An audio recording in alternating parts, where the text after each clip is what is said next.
Real Talk numéro 27, les amis, avec toujours mes deux compères de toujours, Chronique Foot et Real France. Comment ça va, les gars? Salut, salut. Bah écoute, ça va bien, content de se retrouver. Ça faisait quoi, 2-3 semaines qu'on s'était pas vu là. Ça fait 3 semaines, Bah plaisir. je crois. ouais, Ouais, trois 3 semaines, ouais. semaines entre enterrement de vie de garçon d'un côté, entre les mariages, les affaires des uns et des autres, et même surtout la pause d'actualité pour le Real Ouais. Madrid qui reprend enfin les affaires avec la Coupe du Monde des clubs. On va avoir du boulot, les gars, hein. Pendant un petit mois, on l'espère. On espère que le club ira le plus loin possible. Mais au-delà de cette petite hype qu'il peut y avoir chez tout le monde, est-ce que vous le sentez bien, ce petit mondial des clubs? Bah, pour l'instant, la compétition, elle est pas faux folle, mais je me dis que le Real, il y a quand même une hype avec nouvel entraîneur, nouvelle recrue, nouvelle ère, tout simplement. Donc je Hein. pense que ouais, côté Madrid, ça risque de fonctionner. Ok. Je Qu'est-ce que l'espère t'en en penses, termes de Thomas? résultats, mais pour les fans, ça risque de fonctionner. Ok. Et toi, Thomas, t'en penses quoi? Ouais, c'est ça. Pour l'instant, par exemple, moi, j'ai vu aucun match, même le PSG Atlético Ok. hier. J'avoue que j'ai pas regardé, mais je pense que ça va aller crescendo. Je pense au fur et à mesure de la compétition, quand tu vas avoir des premiers gros matchs, à partir des matchs éliminatoires directs, je pense que c'est à ce moment-là où il y a un petit intérêt vraiment qui va arriver, surtout qu'en plus tu auras des matchs disponibles et en clair gratuitement pour tout le monde sur toute la planète. Donc forcément, ça va aider. Et là, pour l'instant, voilà, quand tu vois qu'hier, le Bayern Munich a mis 10-0, bon, pour l'instant, il y a un déséquilibre qui est trop grand, même si on aura sûrement Ouais, regarde, quelques cette nuit, surprises, Porto, par exemple. Porto, c'était qui? C'était contre Palmeiras. Palmeiras, il y a eu 0-0, hein. Ah, moi, j'avais dit, en gros, j'ai fait une vidéo pour faire les pronostics sur le mondial des clubs. Moi, j'ai dit qu'il allait avoir beaucoup de surprises. Et peut-être que, tu vois, l'Atlético Madrid peut très bien passer à la trappe, hein, quand tu vois l'écart de niveau qu'il y a avec le Paris Saint-Germain, quand tu vois des petites équipes sur le papier. Parce qu'en vrai, les Sud-Américains, quand je vois Botafogo, Palmeiras, eux, l'avantage, c'est qu'en fait, leur championnat est encore en cours. Il y a encore 10 jours. Donc, en fait, Hmm. ces mecs-là, eux, ils sont encore dans le rythme, là où les joueurs européens sont partis C'est aux vrai. 4 coins, jouent en sélection, ils sont Mm. un peu reposés. Donc, finalement, tu n'as pas le même rythme, hein. Donc c'est pour ça que le Real, même s'ils ont une poule, je trouve, plus accessible, je pense qu'il ne faut pas sous-estimer tout le monde. Il y aura peut-être des petites surprises. Et un peu comme vous, je ne suis pas ultra hypé par la compète pour l'instant, que ce soit par les Pareil. résultats, que ce soit par les matchs. On attend que le Real, tu as raison, mercredi. Mais honnêtement, j'ai pas spécialement de grosses attentes, à part, je sais pas, si je peux faire un pronostic, j'aimerais bien quand même que le Real, ils aillent au moins en demi-finale, parce que c'est potentiellement le PSG que tu affrontes en demi-finale, si les deux finissent premier du groupe. Après, une finale contre City, ça peut être aussi intéressant, mais demi-finale, ça doit être le minimum, vu le Mais parcours. je crois que le club a misé sur une demi pour des raisons financières aussi, hein, Ouais, par c'est rapport au 100, mercato. Je crois que c'est une centaine de millions d'euros pour le 120 demi-finale. millions, je crois, un truc comme ça, tu as Ouais, raison. Ouais. voilà. Donc, demi-finale, ça serait bien. Ouais, ouais. Après, je sais pas qui c'est que le Real peut taper en quart, etc. J'ai plus le bracket en tête, mais ouais, demi, ça paraît être cohérent. D'autant plus que tu n'as quand même pas le Barça, tu pas Liverpool. Bon, tu as quand même des grosses Hmm. écuries en moins. Donc, ouais, En ouais, demi, gros, ça serait cool. on affronterait le deuxième du groupe de Manchester City en huitième de finale. Il y a la Donc, Juve ouais, Et, la aussi. Juve. et après, derrière, si j'ai pas dit de la merde, on affronterait une équipe style River Plate, ou enfin, en gros, du groupe de River Plate ou un truc comme ça. Ok. Donc, ce serait quand même des Ah, confrontations un petit sympas. match contre Mastantuono. Ça Bah ouais, c'est pourrait pour être ça que sympa, ça. ça serait hyper cool. Et en fait, si tu regardes bien, enfin, ça serait River Plate ou potentiellement l'Inter Milan ou le deuxième du groupe de l'Inter Milan. Donc en gros, Mhm. techniquement, tu as quand même, tu vois, quelque chose qui fait que tu as un parcours pour le Real qui, sur le papier, paraît normalement ultra accessible. On est changé Mhm. de coach, qu'on a une nouvelle dynamique, ça devrait être accessible. Après, le plus dur, oui, comme tu l'as dit tout à l'heure, ou je sais plus si c'est moi qui l'ai dit, mais en tout cas, affronter le Paris Saint-Germain, ça Mhm. serait un sacré défi. Sinon, les gars, est-ce qu'il y a quelque chose par rapport au Real Madrid d'aujourd'hui qui vous donne un peu quand même de l'espoir? Est-ce qu'il y a des joueurs au-delà des recrues, peut-être des joueurs qui vont peut-être se revendiquer un peu sur Alonso, que vous avez plus envie de voir qu'autre chose dans l'effectif? Genre un Arda Güler, par exemple. Bah oui, du Arda, mais je pense qu'on aura du classique. Mais après, moi en premier, c'est quand même les recrues que j'ai envie de voir, Ouais. forcément. Ouais, Entre Trent ouais. Alexander-Arnold, Pareil. Heusen, plus Trent encore que Heusen, si je Ouais. devais, si je devais Oui, Ok. choisir. côté plus Euh, galactique.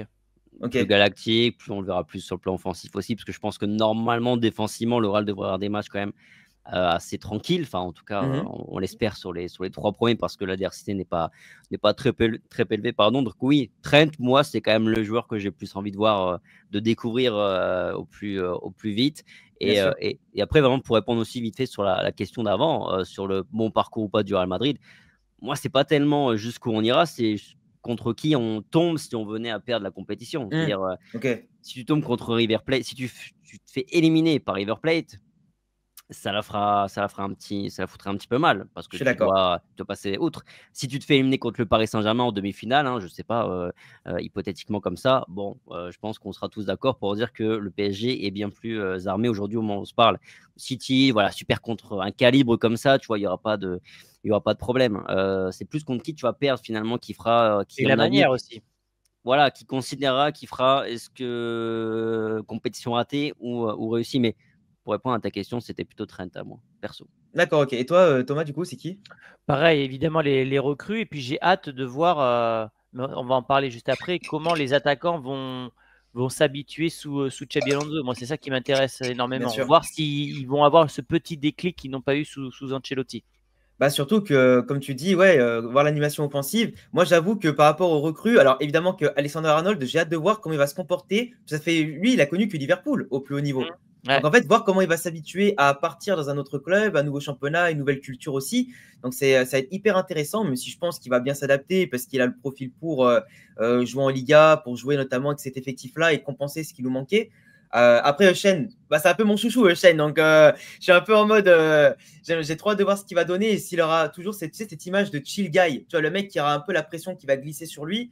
On verra bien. Après, évidemment, je suis quand même déçu qu'on n'ait pas Carreras, mais on en reparlera plus Ouais, tard dans la partie ouais, mercato. pareil, Mais c'est vrai pareil. que je suis un peu déçu. Mais c'est pas grave. Après, je suis plus au niveau des joueurs qu'on a déjà. Voir en fait, comme tu l'as dit, les attaquants et surtout voir des Arda et des Brahim tenter le tout pour le tout, voir des Rodrigo qui vont peut-être essayer de bousculer la hiérarchie en place ou sur laquelle on Ouais. s'est arrêté avec Ancelotti, quoi. Mhm. Donc, Au-delà des individualités, moi, c'est surtout l'animation. ouais, Voilà. bien sûr. Parce que je ne sais pas quel schéma tactique sera utilisé par Xabi Alonso, même si visiblement on se dirige vers un 4-3-3 comme un petit peu Ancelotti l'avait utilisé. Moi, c'est l'animation. Voir comment le Real va. Enfin, est-ce que le Real aura des circuits préférentiels? Est-ce qu'on aura, pardon, du contre-pressing? Ce genre de choses. C'est vraiment ça qui m'intéresse au-delà des individualités. Ouais, il y a un truc que je voudrais vite fait dire, c'est que je crois que je n'ai jamais vu autant de vidéos du Real à l'entraînement en une semaine que depuis 4 ans sous Carlo Ancelotti. Genre vraiment, le Real n'a jamais fait des caisses, des entraînements de Carlo, mais je me demande ce qu'ils faisaient à l'entraînement, les mecs. Je suis sûr que les gars ne se regardaient même pas dans les yeux, ils savaient même pas qui était leur collègue avec Carlo. Là, tu as l'impression que les mecs, ils courent, ils se donnent. En plus, Alonso, il participe à l'entraînement. Je sais pas ce que tu en as pensé, Thomas, mais en attendant, moi, je me régale juste avec les vidéos déjà. Oui, bon après il y a aussi un exercice de communication qui entre Bien dans tout ça. sûr, Mais c'est d'ailleurs, en parlant de maîtrisé. ça, fait très intéressant, je ne sais pas si vous avez vu, mais le Real Madrid a publié sur ses réseaux sociaux une affiche pour faire un peu la promotion Mhm. de ce mondial des clubs. Et petite donnée qui est intéressante, c'est que la grosse tête, c'est Xabi Alonso et C'est vous avez vrai. à côté en plus petit Bellingham, Mbappé et Vinicius. J'aime Bon, il beaucoup. n'y a Ouais. pas le R, désolé, peut-être que ça fera débat d'ici quelques jours. Plus sérieusement, je pense que c'est un message aussi envoyé par le Real Madrid. On sent vraiment, et c'est la première fois depuis Mourinho, clairement, Ouais. où on sent que le Real Madrid, à travers sa communication, veut bien faire comprendre que le mec qui est au centre du projet, qui incarne ce projet, c'est pas telle individualité, c'est Xabi Alonso. Et ça, c'est Et ça, Ouais. c'est intéressant. beau. Et ça, Ouais, c'est beau, bordel. ça fait longtemps qu'on n'a pas ressenti ça et on sent que le gars, il est appuyé par le club. Et c'est ça qui fait plaisir. Donc, ouais, vraiment très content et hâte de voir ce qu'il va donner, ce qui va nous amener aussi un peu plus tard à la déclat qui est sortie. Elle est sortie ce matin ou hier soir? C'est ce matin que c'est sorti la Cadena Ser. Bah attendez, tu sais quoi, je vais essayer de la retrouver, comme ça on va pouvoir la partager Mm. avec Ouais, les spectateurs, le temps que vous parliez de la suite. Ouais, bah, de toute façon, c'est ça, parce que je la relaye. C'est la Cadena vas-y, Ser vas-y. qui nous informe ce matin, qui nous dit que Xabi Alonso aurait tenu un petit discours en interne hein, pour poser un petit peu les bases, le socle du projet, de ses intentions de jeu. Il aurait dit grosso modo, littéralement à ses joueurs, celui qui ne court pas, ne fait pas les efforts pour l'équipe, eh ben, il ne jouera pas. Évidemment, il ne va pas demander aux joueurs, aux attaquants en l'occurrence, de défendre, de courir comme des défenseurs. Mais par contre, ce qu'il va demander aux joueurs et aux attaquants, et ça, on peut le croire, parce que c'est comme ça que jouait son Bayer Leverkusen, c'est que l'intention, c'est que l'attaquant soit constamment en train de presser le défenseur, le central qui a le ballon, pour on le mettre aussi sous pression, parce que le pressing, normalement, il doit commencer par là. C'est d'abord l'attaquant qui doit aller chercher la ligne, le premier relanceur, et ainsi de suite, après le bloc qui suit. De toute façon, on l'avait déjà dit l'année dernière, qu'est-ce qui a manqué, ou du moins cette saison, qu'est-ce qui a manqué? C'est Mbappé, Vinicius ou même Rodrigo qui ne mettaient jamais la pression sur les défenseurs, qui leur faisaient jamais comprendre que potentiellement ils avaient un danger dans leur dos ou sur le côté qui pouvait arriver les empêcher de bien relancer. Et au final, les adversaires pouvaient se balader, repartir proprement et nous faire courir. Là aujourd'hui, Xabi, moi ce que j'adore déjà dans son discours, ce qu'il retransmet et ce qu'on peut voir aussi aux entraînements, c'est que tu sens que là les mecs, ils n'ont pas le droit de se cacher, ils n'ont pas le droit à l'erreur à ce niveau-là, et qu'en tout cas, il va falloir se bouger. Que tu sois une star, un jeune ou quelqu'un de confirmé, tout le monde va y passer. Et moi, ce que j'aimerais bien, et c'est ce dont on a parlé peut-être ensemble toute la saison, c'est de remettre une méritocratie dans l'effectif. Tu joues, si tu es bon, tu restes. Si tu joues et quand tu n'es pas bon, tu iras sur le banc. Et si en plus tu te caches dans les efforts, tu seras sanctionné. Moi, je préfère un mec qui est peut-être moins bon sur le papier, mais qui se la donne, qu'un mec qui est super bon, mais qui sur 90 minutes, tu vas voir que 10 minutes. Et moi, honnêtement, j'aime beaucoup cette mentalité. Et j'espère que Mbappé, par exemple, a pris note de ce qu'a fait Dembélé et des déclarations de Dembélé qu'il a encore fait l'autre jour à propos du pressing et des efforts, parce que c'est hyper important. Moi, je trouve que la déclaration, elle est absolument parfaite. Ouais. Le timing est parfait parce qu'en fait, il a besoin de marquer son territoire. C'est au début que tu dois le faire. On disait ce matin avec Christophe, c'est comme dans la politique, les 100 premiers jours, c'est très important. Mais pour un nouvel entraîneur, c'est la même chose. Tu as besoin de montrer que tu es le patron. Et le message est clair. Voilà. Donc Mbappé, je pense que c'est quand même un mec qui est brillant intellectuellement. Je pense qu'il a dû faire quand même le constat tranquillement chez lui que avec l'équipe de France, ça ne marche plus. Avec le PSG, ça ne marchait pas. Et au Real Madrid, ça n'a pas fonctionné d'un point de vue collectif. Je pense qu'il va également se remettre en question. Maintenant, il y a les paroles, il y a les actes. Si demain, quand je dis demain, c'est dans les prochaines semaines, Mbappé ou Vinicius ne font pas le pressing comme Xabi Alonso le veut, est-ce qu'il va être vraiment en capacité de les sortir?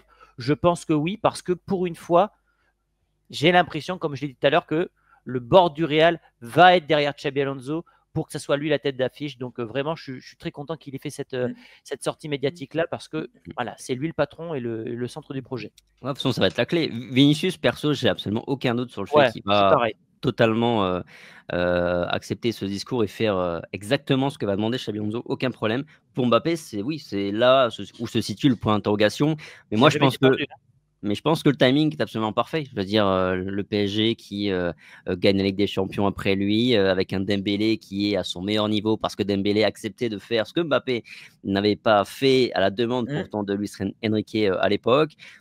Il est important, comme tu dis, de marquer tout de suite son territoire, et ça rejoint aussi le fait que le Real Madrid, dans sa communication, met beaucoup Xabi Alonso en avant plutôt que des joueurs, ce qui est nouveau comparativement aux dernières années au Real Madrid. Tout ça, c'est très important, parce qu'effectivement, il y a le facteur, et d'ailleurs, on ne l'a pas forcément évoqué, mais il y a le facteur Florentino Pérez aussi dans cette histoire de réussite ou pas de Xabi Alonso, parce qu'effectivement, si Xabi Alonso veut mettre Vinicius ou Mbappé sur le banc parce que ils répondent pas à ses attentes, il faut qu'il puisse être en mesure de le faire, parce que sinon, ça change à rien. Et attention, parce que là, j'ai une crainte quand même, parce que Florentino Pérez, on le sait, quand il a ses chouchous, Mbappé et le pari, le joueur de Florentino Pérez, je me dis attention quand même, je ne suis pas sûr qu'Mbappé, tu puisses le sortir aussi facilement qu'un autre joueur. Donc, surtout qu'en plus, il sort d'une saison assez impressionnante en termes de stats. Et évidemment, Pérez, il aimerait en faire, comme tu disais, le fer de lance, même si Xavi, lui, veut donner plus de rôle à plus de joueurs. Il ne veut pas que les buts soient concentrés que sur Kylian. Mais derrière, c'est vrai que cette image au niveau des sponsors, du rayonnement, il sait que c'est un joueur phare. Et en fait, si tu lui coupes les ailes, entre guillemets, après une saison qu'il a été très longue à commencer, mais une fois qu'il a commencé, c'était fini. Tu ne le rattrapais plus. Et je suis d'accord avec toi que si Pérez garde cette accroche, ça peut être compliqué. Mais par contre, l'avantage que l'on a cette année par rapport à l'an dernier, c'est que tu auras plus de concurrence. Là où Rodrigo peut-être demande à jouer à gauche et dans l'axe et plus à droite, tu laisses le côté droit éventuellement à Brahim et surtout à Mastantuono qui va arriver. Donc tu vois, finalement, tu as des cartes redistribuées. Et il sait très bien que si Vini ne court pas, tu as Rodrigo qui demande le couloir gauche. Si Mbappé ne court pas, c'est un peu plus compliqué parce que tu n'as pas vraiment d'attaquant central à part Gonzalo Garcia et Hendrick. Et encore qu'on ne sait pas si les deux vont rester ou si tu auras un attaquant type Boudimir, etc. Mais globalement, on a des remplaçants. On aura de la concurrence. Donc là où tu peux t'en passer pour certains matchs, il peut très bien le sanctionner, je sais pas, dans un petit match contre un relégable de Liga, contre une moitié de tableau, tu vois. Je pense qu'il n'aura pas de mal. Après, c'est sûr que si c'est un Barça derrière ou Atlético, ou un match de Ligue des Champions, c'est vrai que là, les sanctionner, c'est peut-être un peu plus compliqué. Parce qu'il se fera taper sur les doigts si on perd sans eux, tu vois. Au niveau du timing, je le redis, mais c'est parfait parce que le Real sort d'une saison où tu as pris des branlées à Vrai. chaque Classico, où tu as perdu prématurément en Ligue des Champions, c'est-à-dire en quart de finale, ce qui n'était plus arrivé, je crois, depuis 20 ans.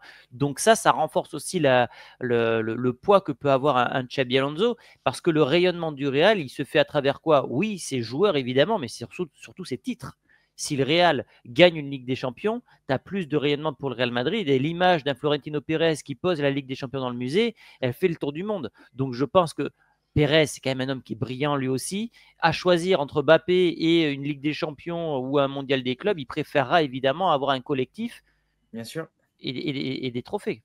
Mais de toute façon, on va avoir les réponses, pour le coup, on va les avoir assez vite. On va savoir assez vite dans quel état d'esprit sont les joueurs. Et donc, c'est moi, par exemple, les attentes, si je devais parler, et je vous pose la question aussi, c'est quoi vos attentes par rapport à ce mondial des clubs? Moi, c'est ça. C'est pas forcément les résultats, même si évidemment, j'aimerais bien que le Real Madrid aille la soulever cette première, Coupe du Monde des clubs. Mais ce que je vais surtout regarder, c'est quelle va être. Comment on va jouer, évidemment, toutes les questions par rapport à tactiquement, comment Xabi Alonso va vouloir jouer, comment il va vouloir animer ce Real Madrid, tout ça, mais voir aussi les attitudes, et notamment des deux devant, des attaquants, comment ils vont se comporter. Est-ce qu'ils vont ils vont totalement adhérer à ce discours et donc faire plus d'efforts que ce qu'on a pu voir sur la saison passée.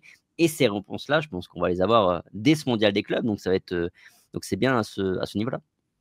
Surtout que le Real Madrid aujourd'hui peut avoir des ambitions, mais c'est vrai que nous on aimerait qu'il la gagne. En plus, t'imagines, Xabi Alonso il débarque, t'as la hype, t'as un mercato qui soi-disant va être ultra ambitieux, même si pour l'instant il a commencé, mais c'est pas encore voilà la giga folie auquel on pouvait s'attendre. Mais globalement, t'imagines, tu gagnes dès que tu arrives une grosse compétition, enfin sur le papier grosse ça lance compétition, ton mandat, clairement. Ah ouais, ça lance le mandat et puis après, ça donne surtout beaucoup de hype à tous les Madridistas du monde pour la prochaine saison qui arrive. Et franchement, tu peux que avoir de l'espoir derrière. Mais là, aujourd'hui, si on fait une demi-finale, c'est très bien. Mais comme toi, Thomas, moi, ce qui m'intéresse le plus, au-delà d'aller la gagner, de récupérer de l'argent, c'est vraiment le jeu et l'attitude. Parce que le jeu, en quelques semaines, il n'a pas récupéré tout le groupe. Tu en as comme Vinicius qui viennent de revenir parce qu'ils étaient avec la sélection.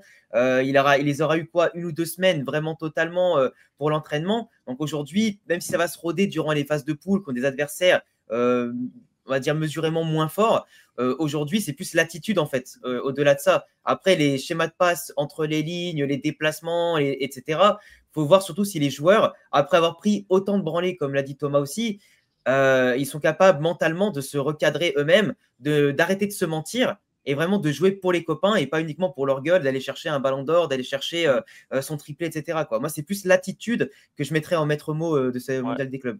Je suis d'accord parce que imaginez, c'est quelque chose qu'on n'a pas vu ou peut-être jamais vu, je sais pas, j'ai pas de grands souvenirs de ce côté-là, voir des joueurs se déchirer.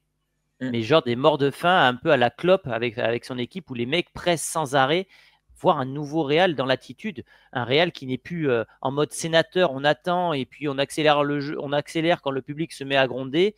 Non, on veut une équipe proactive qui a faim et qui gagne avec la manière. Pas un Real qui à 2-0 arrête de jouer et fait tourner la balle. Moi, je veux un Real conquérant qui fait mal, un petit peu comme le Bayern, quoi. Le Bayern, tant qu'ils peuvent en marquer, ils en marquent. Et en fait, c'est un peu ça que je veux voir aussi du côté du Real. Comme tu l'as très bien dit, Alex, aussi une répartition des buts parce que c'est comme dans une entreprise, quand tu mets tous les œufs dans le même panier, c'est risqué. Si tu n'as que Mbappé qui marque et qui se blesse, tu peux avoir des problèmes derrière.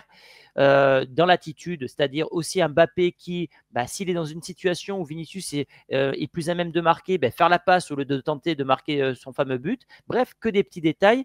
Ouais. Je suis plutôt d'accord avec vous dans le fait que je ne pense pas que ce soit en 3 semaines qu'on verra la patte Xabi Alonso. On aura peut-être des bribes, mais c'est plutôt dans l'attitude. L'attitude, et puis à la clé, si évidemment il y a le trophée, c'est que du plus, quoi. Oui, parce que sportivement, il faut être raisonnable. Ouais, voilà. Tu as un entraîneur hier, c'était littéralement le premier entraînement de Xabi Alonso avec toute son équipe, évidemment, en dehors des blessés. Bon, vendredi, il a fait une séance où il manquait 3 joueurs, Vinicius, Arda et Lonin. Enfin bref, même quand on va arriver sur les 8e de finale, on aura une équipe qui aura à peine 10 entraînements, même pas 10 entraînements, moins que ça, dans les jambes. Donc, ce sera évidemment compliqué. Et surtout, la transition est tellement énorme entre ce qu'on avait avec Carlo et ce que Xabi Alonso veut mettre en place.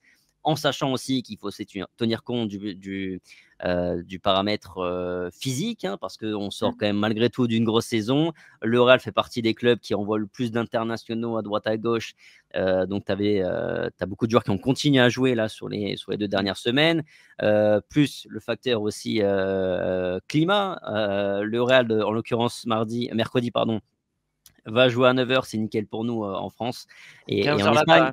Sauf que c'est 15h là-bas, il va faire 35 degrés, puis là-bas, il y a beaucoup d'humidité, etc. Enfin, bref, très humide. Par rapport à tout ça, voilà, il faut avoir des attentes mesurées par rapport à concrètement ce qu'on va voir dans le jeu, même par rapport à l'intensité. Mais voilà, c'est pour ça que mettre l'accent sur l'attitude, comme vous dites, je vous rejoins parfaitement. Question, Alex, par rapport à Luka Modric. Quel rôle tu le vois dans ce mondial? Parce que c'est vrai que c'est un cas un peu particulier et finalement pas facile à gérer pour Xabi Alonso, parce que lui, il pense forcément à l'avenir là, quand il va préparer le mondial des clubs, quand il va jouer son mondial des clubs. Je veux dire, le mec, il pense aussi en août. En août, tu n'auras pas Luka Modric, mais Luka Modric, tu l'as maintenant. Alors, comment il va l'utiliser, à ton avis? Moi, Modric, je le vois vraiment un peu comme le papa du groupe, dans le sens où il sait très bien que c'est ses derniers matchs, il sait très bien qu'il ne sera pas titulaire, mais je le vois, tu sais, un petit peu comme ce gars que tu prends en sélection, qui va pas beaucoup jouer, mais qui va encadrer, que ce soit les recrues et les plus jeunes, parce qu'il va y avoir beaucoup de jeunes joueurs du Castilla qui seront là pour bien sûr servir aussi plus de partenaires d'entraînement, je pense, que de joueurs décisifs dans les matchs en question. Mais en tout cas, Modric, il va vraiment avoir ce rôle, je pense, d'encadrement. Et bien sûr qu'il aura son rôle à jouer dans des matchs peut-être un peu plus compliqués, quand tu auras besoin de gestion, quand tu auras besoin d'apporter cette petite patte créative, parce qu'on n'a pas recruté de Zubimendi, de Angelo Stiller, et donc c'est un peu plus compliqué, mais des fois, son expérience fera la diff. Et aussi dans la rotation, évidemment, si dans le cas où on a un 3e match qui ne sert à rien pour la phase de poule, il rentre, il encadre tout le monde, il joue son match, il est content. Mais moi, je pense que Xabi, là, aujourd'hui, doit se servir de ce mondial des clubs comme d'une mini-prépa. Parce que si on va au moins en demi-finale, ça veut dire qu'on va s'arrêter le 7 juillet, un truc comme ça. Donc, en gros, les joueurs n'auront que 3 semaines de vacances. Donc, aujourd'hui, avoir cette préparation avec les joueurs sur lesquels tu vas compter, c'est principal. Mais Modric doit servir d'encadrement, de conseil et aider les gens au mieux possible à s'intégrer, quoi. Et dans tous les cas, je sais qu'il aura un apport décisif dans la rotation, quoi. Voilà, c'est l'avis que j'avais. Ouais, je suis plutôt d'accord. Après, en plus, ça sera un relais dans le vestiaire puisque ces 2 hommes se connaissent, ils ont joué ensemble et je pense que c'est utile. Alors, des fois, je me dis, bon, c'est bien qu'ils perdent parce qu'ils laissent la place aux jeunes, mais dans une saison comme ça, avec la première année de Xabi, ça aurait été bien d'avoir Modric une dernière saison justement pour avoir cette espèce d'adjoint dans le vestiaire qui te soutiendra quoi qu'il arrive. Modric, c'est un gars en plus qui accepte très bien d'être sur le banc, jouer une demi-heure par-ci, une demi-heure par-là. Je pense que Modric, même sportivement, peut apporter la petite passe en fin de match qui fait la diff. Donc, je pense qu'il ne sera pas cantonné à un rôle d'être constamment sur le banc. Ouais, je suis d'accord. Je vous rejoins tout à fait. Mais c'est vrai que c'est pas un cas forcément facile à gérer de ce point de vue-là. C'est pas un gars qui met le bordel, tu vois. C'est pas un Cristiano ou un Mbappé qui va pas accepter forcément d'être sur le banc, tu vois. Ce que j'allais dire, ouais. Il sait que c'est fini. Enfin, il reste maximum 7 matchs. Tu vois, c'est comme Vasquez, ils disent rien. C'est des mecs qui vont montrer l'exemple jusqu'au bout. Et puis même, quand tu as un taulier comme ça, et c'est vrai que tu vois, tu as justement raison de le dire, Thomas, c'est le fait que ça lui servira de relais à Xabi Alonso, que finalement, les seuls joueurs que Xabi Alonso a connus quand lui était joueur, du coup, c'était Modric, c'était Carvajal, mais Carvajal, il ne sera pas forcément sur le terrain. Après sa grosse blessure, ils vont le préserver un maximum et peut-être qu'il jouera quelques miettes de minutes. Mais aujourd'hui, avoir ce relais-là, c'est hyper important d'avoir des hommes de confiance. Et aujourd'hui, on le voit dans l'attitude. Les joueurs ont l'air de commencer à être souriants, à bien travailler et tout, à voir bien sûr ça continuera le plus longtemps possible, pour voir s'ils adhèrent à son discours. Mais Xabi Alonso aujourd'hui, c'est qu'avec Modric, il a quand même quelqu'un de solide sur lequel s'appuyer et c'est parfait, quoi. Mais justement, en parlant de Modric potentiellement remplaçant, comme on l'a vu notamment cette saison, quel 11 vous voyez pour ce premier match, les gars? Je pense qu'il n'y aura pas trop de surprises en vrai, mais...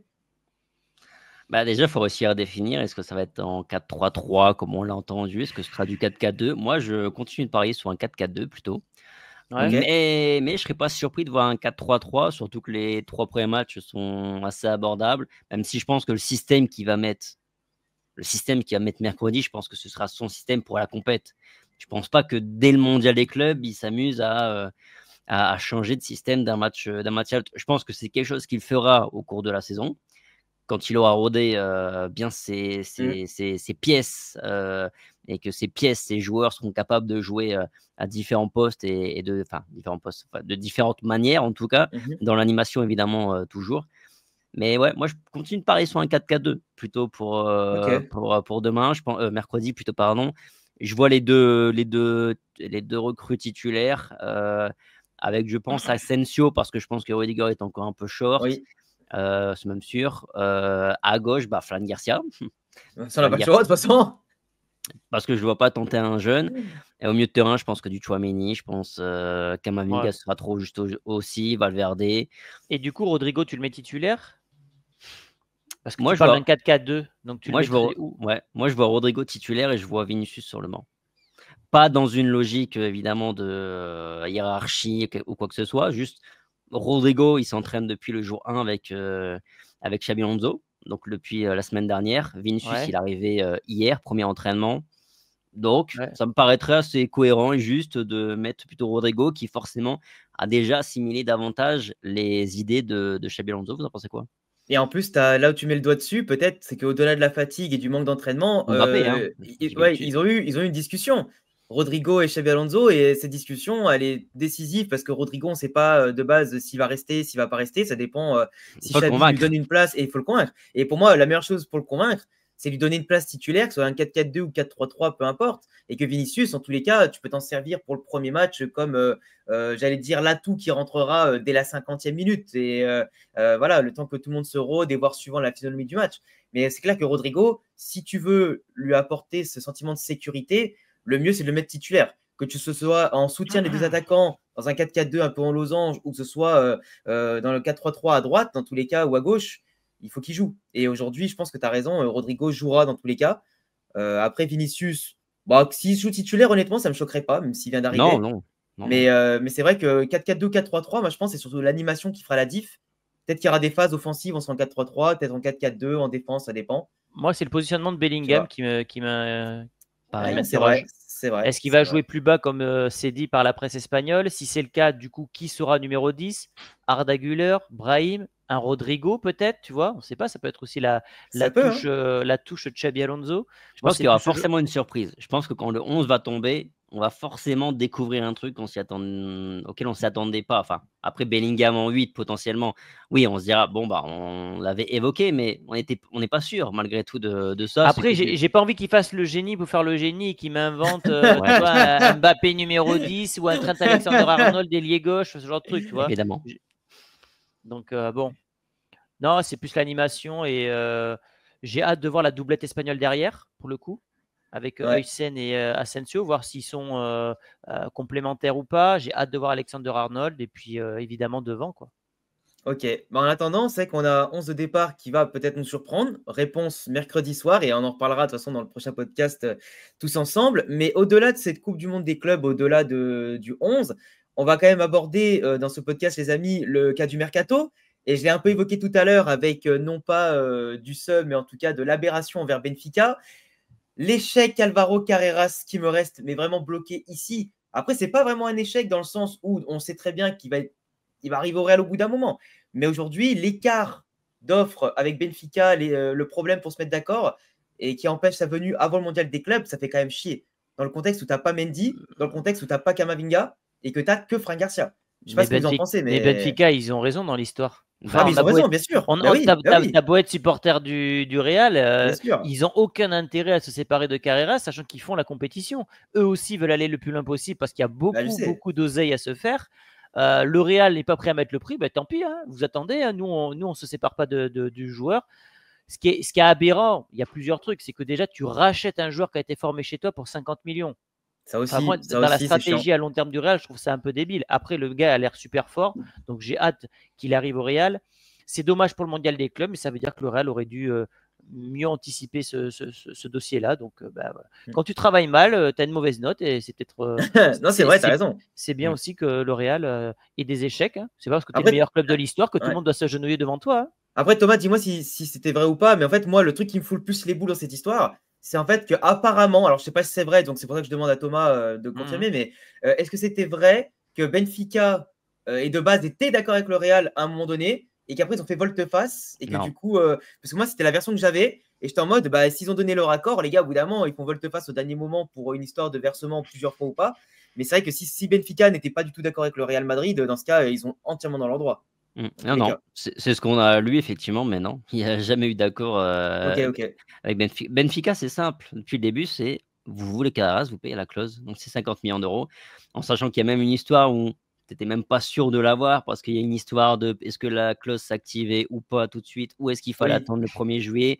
On n'a pas la réponse définitive de cette histoire parce que c'est sa première année de contrat, donc il y a peut-être un micmac avec tout ça. Enfin bref, peu importe. Benfica voulait faire, entre guillemets, capoter le deal avant le mondial, enfin qu'il n'y ait pas de deal avant le mondial des clubs, pour ce qu'a très bien expliqué Thomas. Voilà, et ils sont totalement dans leur droit. Et puis tu sais, je pense qu'il y a aussi une petite part d'ego. Hein. Vous êtes le Real Madrid, mais comme tu disais Thomas, non, on n'a pas à s'agenouiller devant vous et à dire oui. Voilà, Benfica peut se dire aussi, bah non, on a tenu tête au Real Madrid. Nous, on voulait Carreras avec nous sur le mondial des clubs, bah on l'a. Et puis le Real Madrid, ils savent très bien en plus que le Real est dans une position de faiblesse à ce niveau-là parce que le latéral gauche, on en a absolument besoin. Donc même dans 3 semaines à la fin du mondial des clubs, le Real Madrid sera toujours intéressé par Carreras et je pense qu'à ce moment-là, ils finiront par se mettre d'accord un paiement plusieurs fois de la clause comme il le voulait, comme le veut le Real Madrid, comme le Real l'a fait avec Oysen, comme l'a fait le Real Madrid avec Mastantuono. C'est ce que veut faire le Real Madrid aussi avec Benfica. Benfica ne voulait pas. Parce que voilà, il y avait cette idée d'essayer de faire, entre guillemets, capoter le deal, ce qu'ils ont très bien réussi à faire. Et bravo à eux, parce que c'est simplement réussi de leur part. Voilà, il faut être honnête. Oui, puis en plus, ils n'allaient pas le vendre. Et en plus, s'ils n'avaient pas d'arrière gauche, je veux dire, tu vois, de remplacement, où ils ne pouvaient pas en trouver un. Il avait ciblé pour le coup. Hein. Il avait. Hein. Mais ils l'ont. C'est un mec, je ne sais plus le nom, mais c'est un mec qu'ils avaient en prêt déjà l'année dernière. Ah, ok. Et qu'ils ont acquis définitivement. Non, mais ce que je voulais dire, c'est genre en mode, imaginons Carreras il part, il va aussi avoir un autre mec, tu vois, parce qu'en fait, s'ils n'en ont plus qu'un, il faut qu'il y en ait au moins 2, tu vois. C'est ça que je voulais dire, mais après, oui, je suis d'accord. Et historiquement, les clubs portugais sont très durs à la vente. Hein. C'est peut-être les clubs qui vendent le mieux en Europe. Hein. En termes de marge, ils vont chercher des joueurs pour 3 sacs de patates en Amérique du Sud, de le revendre 2 ans après, 70 millions. Hein. En fait, le problème des Portugais, c'est que par rapport aux Espagnols et les clubs entre guillemets, des 5 grands championnats européens, c'est que eux, les Portugais, en termes de revenus télévision, il n'y a que dalle. En termes de revenus de vente de maillots, c'est beaucoup moins important qu'ailleurs. Les billetteries, je crois aussi, c'est moins important. Donc, au final, tu te retrouves avec, comme seul levier, c'est les qualifs en Coupe d'Europe et les giga reventes qu'ils font. Et c'est vrai que je peux comprendre qu'ils soient hyper accrochés aux moindres joueurs. Et c'est vrai que, comme tu l'as dit, tu as une clause, tu as un contrat, ils sont dans leur droit et tu la pètes, quoi. Et si le Real veut vraiment le joueur, et j'espère qu'ils le veulent vraiment, parce que Carreras, en vrai, ça me ferait chier qu'on aille sur un Grimaldo, tu vois ce que je veux dire, à la place, qui a un Alexander Arnold type espagnol, mais arrière-gauche. Honnêtement, ça me ferait un peu chier, parce que là, tu as Carreras qui est jeune, qui est plus complet, c'est mieux, quoi. Et c'est hyper malin leur système de clause, parce qu'en fait, ils surévaluent un petit peu leurs joueurs. Ils essayent de les faire briller pendant une saison. Et en fait, les mecs, après, ils sont tellement hypés par ce que les gars font dans le championnat portugais que, admettons, Carreras vaut, je ne sais pas quelle est sa valeur, mais vaut 30 millions. En fait, tu vas le payer 50. Donc, tu vas surpayer un joueur avec le système de clause. Ouais, c'est ça, en fait. Exactement. Après, il y a une signature en ce moment qui est un peu sur la tangente. Est-ce que c'est oui, est-ce que c'est non? C'est le potentiel retour de Nico Paz. Il y a beaucoup de rumeurs qui disent que est-ce que le Real pète la clause de rachat dans ce cas pour 8 ou 9 millions ou 10 millions, je ne sais plus. 8. Et après qu'il le 8, merci, et qu'il le revendrait peut-être à Leverkusen ou un truc comme ça pour 20 ou 30, ce qui permettrait d'amortir forcément les achats qui ont été faits au-delà de l'argent récupéré au mondial des clubs, de financer peut-être d'autres choses prioritaires. Moi, honnêtement, si je peux vous dire mon avis, Nico Paz, je le garderai uniquement si tu n'as pas un Angelo Stiller ou un Zubimendi qui vient. Parce qu'il peut avoir une créativité intéressante. Mais après, je serais aussi d'avis que le Real considère qu'on a, avec Arda, Mastantuono, Brahim et toute la clique, plus tout au milieu de terrain, déjà assez de choses et qu'il n'y a qu'une plus-value à faire avec lui, quoi. Je ne sais pas ce que vous en pensez, mais… Pour moi, il ne reviendra pas. Si le Real voulait le faire revenir, on l'aurait fait revenir pour le mondial. Là, c'est vrai. Et puis c'est ce qui était annoncé au tout début, hein. Oui. Ouais, on disait début juin, c'était annoncé comme ça. Hein, on disait fin de semaine, le Real va communiquer à qu'il le rachète et finalement c'est jamais arrivé parce qu'on dit bon le Real. Après il y a eu l'histoire aussi Mastantuono qui a aussi eu son impact parce que pour moi à partir du moment où tu as fait Mastantuono en fait t'as pas besoin d'Arda, de Nico. Oh là le lapsus, attention le lapsus. Non, plus N'attaquez sérieusement. pas, s'il vous plaît. Ah, toi, t'es mort. Tu vois, la communauté turque est en train d'arriver, mon gars, ta chaîne, elle va Je sauter. l'aime, Arda Güler. Je vais floquer mon maillot de l'année prochaine, Arda Güler. Commencez pas à me faire chier. Non, je pense que Massantono, ça met fin à l'histoire Nico Paz. Je vois bien le Real Madrid potentiellement. Je pense soit on le laisse à Com parce qu'il est très bien là-bas et que sa valeur peut encore augmenter. En plus, il a refait une grosse saison. Sinon, ce sera ouais, tu rachètes et tu revends à quelqu'un. Pourquoi pas le Bayer Leverkusen, par exemple, qui t'a fait une fleur. Ça va dépendre. Ouais, il y a ça. Et puis, ça va dépendre aussi si Fabregas reste à Com ou pas. Tu vois, si Aussi, Fabregas ouais. quitte Com, je pense qu'il voudra se barrer. Le Real va devoir vendre, hein, va devoir faire rentrer de l'argent. On est déjà à 108 millions d'euros. Tu veux potentiellement faire une phase 2 de recrutement pendant l'été, enfin juillet-août. Donc à un moment, il faudra vendre des joueurs. Donc si tu ne vends pas des titulaires, ça sera peut-être des Gutiérrez que tu vas racheter et revendre, des Nico Paz, ce genre de joueurs. C'est malin, tu les rachètes à 8, tu les revends 30. Voilà, tu prends pas trop de risques et ça fait de l'argent facile. Donc, Oui, puis en plus, il y a pas mal de joueurs, tu sais, qu'on avait vendus, sur lesquels on avait des clauses avec encore des 50% de revente qui vont financer pas mal aussi de transferts. Mais c'est vrai que là, le Real, comme tu dis, dans tous les cas, il faudra vendre des joueurs.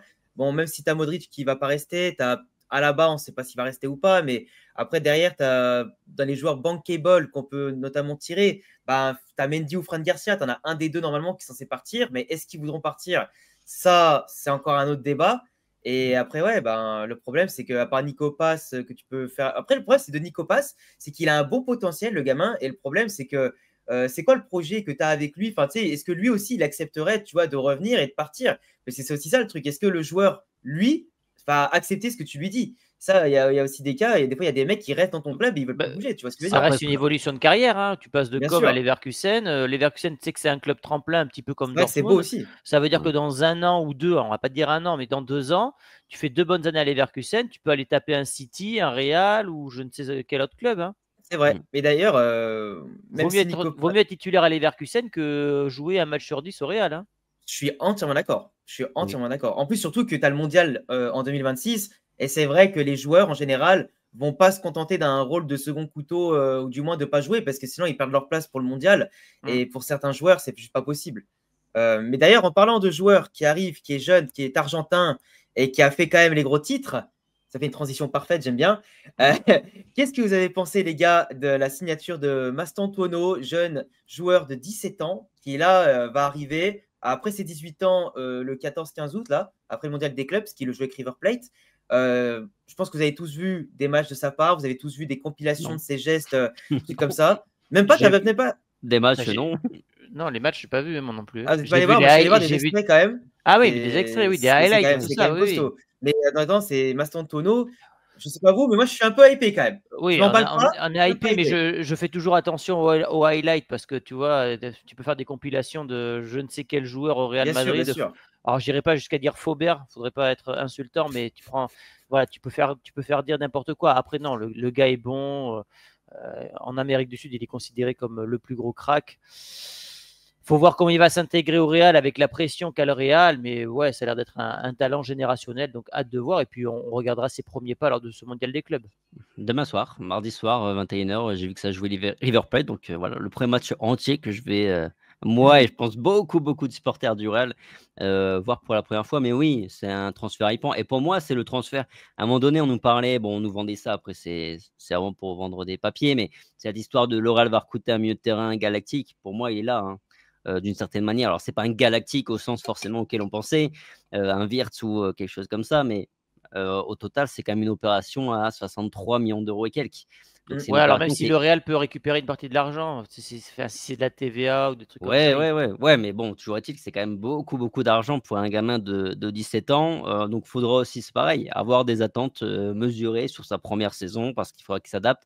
Mais c'est vrai que de tout ce qu'on nous décrit, de ce que j'ai pu lire à droite à gauche ou voir avec le carnet posé chez Thomas de Chronique Foot ou voilà, les highlights, tout ça, oui, il y a quelque chose de très, très hypant chez ce gamin. Et moi, ce que j'aime beaucoup au-delà du fait des qualités qu'il a incontestablement, c'est que ça a l'air d'être vraiment un mec qui a un équilibre, qui a une tête bien faite. Et ça, c'est très, très important parce que c'est souvent ce qui fait la différence entre les mecs qui franchissent ou pas le palier. Et surtout que là, aujourd'hui, l'attente qu'il y a eu quand même autour de lui, le fait que le Real, en seulement quelques jours, s'est activé en voyant peut-être l'intérêt d'autres clubs ou simplement ils se sont dit si on l'a pas maintenant, on l'aura pas après. Et en plus, River Plate a accepté, si je dis pas de bêtises, le paiement en plusieurs fois. Donc ça fait que le Real aussi a pu lisser pour ses futurs comptes tout ça dans un contexte économique évidemment mondial que vous connaissez tous. Mais globalement, c'est pas mal, c'est que c'était vraiment une belle opportunité à saisir maintenant. Après, est-ce que lui, il va avoir un rôle hyper important dans le sens où il va jouer un match sur deux, il va jouer tout le temps avec soit titulaire, soit il va rentrer, parce que Gamin va devoir faire sa place dans tous les cas. Xabi Alonso, il va mettre cette concurrence en place. Mais c'est vrai que s'il est si différent que ça, s'il est si générationnel que ça, nul doute qu'il aura des opportunités, ce sera à lui de les saisir. Et dans un contexte où l'Europe, c'est quand même un autre niveau que l'Amérique du Sud, même s'il était, je crois, en termes de statistiques, dans la plupart des domaines, au-dessus de mecs même qui avaient 25, 28, 30 ans, c'est de bon augure quand même. Mais pour moi, je suis quand même hypé, je vais être patient avec lui, tout comme avec Arda, il faudra peut-être 1 an ou 2 ans pour qu'il mette son plein potentiel à fond. Et c'est vrai que là, les jeunes vont peut-être petit à petit prendre le pouvoir finalement. Donc c'est une bonne chose. J'ai du mal à le voir titulaire, perso. Ouais, mais pas tout de suite. Parce que Arda Güler, on disait la même chose, il n'était pas titulaire. Hendrik, on disait la même chose, il n'était pas titulaire. Alors évidemment, j'espère me tromper avec Mastantuono, mais il y a quand même un gap entre l'Amérique du Sud et l'Europe. Lui a l'avantage quand même de parler la même langue, donc déjà il va pouvoir s'acclimater plus facilement qu'un Hendrik ou qu'un Arda Güler de ce côté-là. Mais voilà, après. Il va aussi arriver en pleine saison. Parce qu'en Argentine, c'est la pleine saison. Donc, quand il va arriver en août, lui, il va être totalement prêt. Ça, c'est vrai. J'avais pas pensé. Il a affûté, lui. Il a affûté, ouais. Plus le fait que Bellingham va pas être là sur les premières semaines de compétition, peut-être même un peu plus que quelques semaines. Voilà, ça peut ouvrir des opportunités pour lui, pour d'autres joueurs, évidemment. Hein. Donc, on verra bien. De toute façon, c'est le terrain qui parlera à ce niveau-là. D'ailleurs, en parlant de jeunes et de potentielles nouvelles recrues, déjà, est-ce que vous voyez d'autres recrues déjà par rapport à la suite du mercato, parce qu'on est vraiment encore sur ça, mais est-ce que vous voyez un milieu de terrain, un attaquant, du coup, Carreras à latéral gauche Carreras, oui, un milieu de terrain, pas forcément, et un attaquant avec un profil à la Boudimir ou Patrick Schick ou ce genre de joueur, oui. Voilà.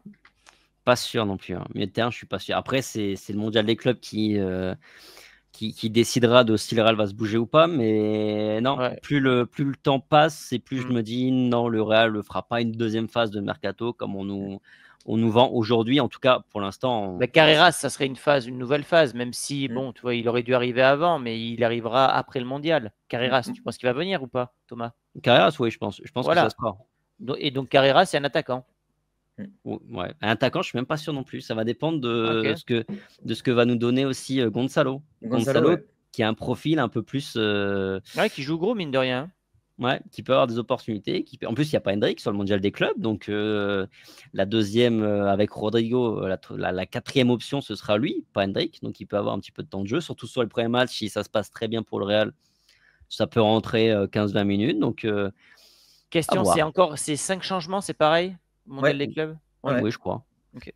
Moi, honnêtement, au milieu de terrain, je vois pas de recrue. Alors, moi, honnêtement, vous le savez, je suis un très gros fan de Zubimendi, mais s'il vient pas, moi, je sais pas pourquoi, mais je sais pas, j'ai cette idée de Pérez qui veut tout faire un jour ou l'autre pour avoir Rodri. Et en fait, à chaque fois, je me dis, mais c'est sûr qu'en fait, s'ils veulent passer le milieu de terrain, c'est parce qu'ils veulent tout tenter l'année prochaine, maximum pour avoir Rodri, peu importe qu'il ait 30 ans ou pas. Et je me dis que Pérez, on le connaît, le loustic, il est capable. Mais après, pour cet été-là, je vous rejoins. Si Gonzalo brille, il n'y aura pas l'attaquant. En plus, il est jeune, c'est un mec, il est bon de la tête, il se donne et tout. Donc, je pense qu'ils n'iront pas. Mais après, un latéral gauche au minimum, ouais, c'est ce qu'il nous faut, quoi. Donc après, si on est plutôt d'accord, je vous propose aussi de parler vite fait des jeunes. Vous savez qu'avec Arbeloa et à Xabi Alonso, là, il y aura la parole qui seront données aux jeunes, au Castilla, avec l'équipe première. Tu auras peut-être une meilleure passerelle que jamais entre les deux équipes. Il y a beaucoup de jeunes qui vont être pris pour le mondial des clubs. Donc, potentiellement des Chema Andrés, des Victor Munoz qui vont pouvoir briller aussi au-delà de Gonzalo Garcia. Est-ce que vous en voyez quelques-uns briller? Est-ce que pour vous, c'est une bonne chose que les jeunes soient vraiment intégrés à l'effectif par rapport à avant? Il y a Aguado peut-être. Aguado aussi, c'est vrai que j'ai oublié, Lucie, etc. Tu vois, il y en a pas mal. Oui, ça fait partie des choses qu'on voulait voir au Real depuis longtemps, hein, comme le style de jeu. Je pense qu'on veut voir les jeunes avoir leur chance. Et puis, s'ils n'ont pas le niveau, comme Jacobo Ramon n'a pas pu saisir sa chance, par exemple, tant pis pour eux. Hein. Raúl Asensio, lui, l'a saisi, il a brillé. Et je pense qu'on a besoin de faire ça aussi pour donner un peu d'identité au club, avoir les nouveaux Carvaral, Nacho qu'on a eu lors de la génération précédente. Donc ouais, c'est une Mhm. excellente nouvelle. À noter que par ailleurs, il y a pas mal de joueurs là dans la liste qui ont côtoyé déjà Xabi Alonso. Xabi Alonso qui avait entraîné U15, quelque chose comme ça, Ouais, du Real il y a c'est quelques vrai. années. Et donc, il y avait certains joueurs, Chema notamment, je crois qu'il y avait Youssef Youssi, il devait y avoir Aguado. Enfin, il y avait quelques joueurs qui seront présents là sur le mondial des clubs. Donc, c'est des joueurs qui connaissent bien, des personnes, des bonhommes qui connaissent bien. Donc, je sais pas. Après, moi, je pense qu'un Aguado, je pense que c'est peut-être celui qui a la meilleure carte à jouer parce qu'il peut jouer à gauche, parce qu'il peut jouer Ouais, dans l'axe. je suis Donc, un d'accord. profil polyvalent qui peut être très intéressant pour Xabi Alonso. Il n'y a pas Juan Martinez qui n'est pas de ce rassemblement, mais ça nous Ouais. dit en Espagne qu'il devrait s'entraîner quand même très vite. Jouer avec Lucas Tia, mais s'entraîner avec Équipe l'équipe première. première, donc possiblement pour une intégration au fil de la saison. Donc, on verra bien tout ça. Mais oui, oui, mais je suis d'accord avec toi, Alex, sur dire que la passerelle n'a jamais été aussi belle entre Castilla et équipe première, parce que la relation entre Arbeloa et Xabi Alonso est, on sait, très forte. Et surtout qu'en plus, bah, les deux, ils ont ce discours de faire progresser les jeunes. Et simplement, tu vois, ce qui est bien, c'est que ce surplus de motivation que les jeunes auront en se disant la porte est potentiellement ouverte, et c'est à eux de la saisir, comme tu l'as dit Thomas. Jacobo, il n'a pas réussi à la tenir. Asensio, il l'a eu, et il a fracassé la porte directement. Mais si les jeunes peuvent en profiter, eh ben, c'est maintenant. Parce qu'avec Zidane et Ancelotti, la porte, elle était verrouillée à double tour et bien coffrée. Mais là, maintenant, il y a la place, quoi. Et en plus, le pire, c'est que oui, il y a vraiment la place. Parce qu'il y a des postes au Real qui ne sont pas sûrs. Et il y a des pros qui sont, tu vois, pas forcément au top niveau attendu. Donc attention à eux, quoi. Après, Et il n'y a pas d'ailleurs, non, vas-y, termine. non, t'inquiète, termine. Non, je veux dire, après, il n'y a pas beaucoup de postes non plus qui vont être très Non, mais ouverts, il y en parce a que quand même quelques-uns. c'était surtout la défense, mais tu fais une Trent à droite, à gauche, tu fais Carreras. Dans l'axe, tu es allé chercher Huysen. Si Rudiger revient tout neuf avec un genou refait, tu Ouais, vois, mais Rudiger, il restera pas encore, tu vois. Moi, je ne le vois pas rester, Rudiger, plus d'une. Moi, je pense que Rudiger, après oui, le mondial ok. 2026, il s'en va. À la base, c'est pareil. Militao, si vraiment il sert à rien, bah, il Ouais, partira ouais, pour la aussi. saison Ouais, Donc, en fait, c'est pour ça 2026-2027, que il y aura une. Ouais, t'as raison. ok, à ce sens-là, quand je oui. parle de passerelle, en fait, moi, je pense pas forcément à maintenant. Je pense au fait de D'accord. marquer le coach, les esprits et de dire que, OK, on est jeune, on a 18, 19, 20 ans, mais potentiellement, à partir de 2026, tu as 2-3 places qui se libèrent par-ci, par-là. Je pense notamment, bah, imagine, Frank Garcia Mendy, il dégage. Bah, derrière Carreras, tu as un arrière-gauche qui peut percer, tu vois. Et en T'as fait, raison. c'est un peu ce système-là, tu vois. Je sais pas si. C'est là, je suis Bah, d'accord. Désolé. et surtout, ça veut dire que si tu te projettes à, comme tu dis, 2-3 ans, tu peux avoir une dépense 100% espagnole avec Carreras, tu peux avoir aussi du Juan Martinez, Huysen, Raúl Asensio. Tu as Comment il déjà 4 s'appelle? derrière. Hein. Et tu vois, Chema Andrés, j'en ai parlé hier en vidéo, mais tu vois, lui, il a cette capacité, déjà, il connaissait Xabi Alonso, il a ce profil un petit peu qu'Alonso aimerait développer plus. Mais imagine que sur les 1 an et demi, là, il progresse de fou, et finalement, on n'a pas recruté de milieu créatif. Peut-être que tu peux avoir, j'allais dire, cette espèce de petit Rodri, de petit Bousquet de chez nous qui nous manquait, tu vois. Après, j'abuse, évidemment, j'abuse Ouais. un peu, mais c'est un peu l'idée, tu vois. Mais en gros, tu pourrais avoir ça depuis la maison. Enfin bon, on est dans le temps additionnel, les amis, déjà un peu plus Voilà. dépassé, mais dernière question. Est-ce que vous voyez des départs, un peu surprise ou pas? Pas forcément. Non, non. Non. Ok, Non. et ben, si c'est bon pour vous, les amis, merci à tous de nous avoir suivis pour ce 27e Real Talk. La saison n'est pas encore terminée. La semaine prochaine, on se retrouvera sur la chaîne de Real France, si je ne dis pas de bêtises, Yes. pour le podcast numéro 28. Merci à tous de nous avoir écoutés. Donnez-nous tous vos avis dans les commentaires. Les chaînes, évidemment, des deux Thomas sont dans la description. Et vous pouvez les retrouver, comme d'habitude, tous les jours sur leur chaîne, en live ou en vidéo. Et on vous dit à très vite pour de prochaines vidéos. Ciao, les amis. Ciao. Ciao, ciao.